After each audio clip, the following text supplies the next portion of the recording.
কলকাতা দুর্গাপূজার কার্নিভ্যালে বিজেপির মহামিছিল। হ্যাঁ, ঠিকই শুনেছেন।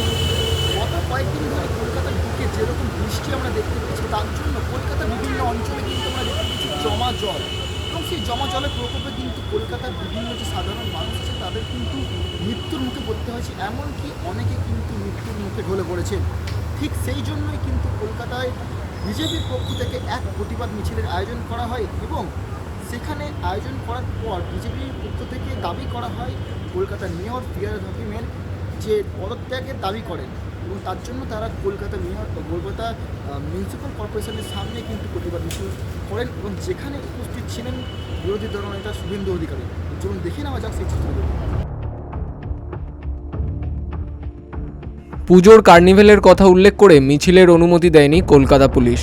জল গড়ায় কোর্টে, শেষ পর্যন্ত সেখানেই শর্ত সাপেক্ষে অনুমতি মেলে। বলা হয়েছে রুট বদলের কথা, কলেজ স্কোয়ার থেকে সেন্ট্রাল অ্যাভিনিউয়ের পরিবর্তে কলেজ স্কোয়ার থেকে অন্য রুটে মিছিল। দুর্যোগ মাথায় নিয়েই কার্নিভ্যালের আবহে সেজে উঠছে শহর। রেড রোডে কার্নিভ্যালের দিনই শহরে বিজেপির মিছিল। কলকাতায় জমা জলে বিদ্যুৎপৃষ্ট হয়ে মৃত্যুর ঘটনায় এদিন পথে নামছে পদ্ম শিবির। দুপুর দুটোই কলেজ স্কোয়ারে জমায়েত, সেখান থেকেই শুরু মিছিল। কলকাতা পৌরসভা পর্যন্ত উপস্থিত ছিলেন শুভেন্দু অধিকারী। রাজ্য সরকারের সঙ্গে যেটু বর্ডার এলাকা, আমাদের আইটিবিপি জওয়ান, আর্মি সবার সঙ্গে বেটার কোঅর্ডিনেশন করা দরকার আছে।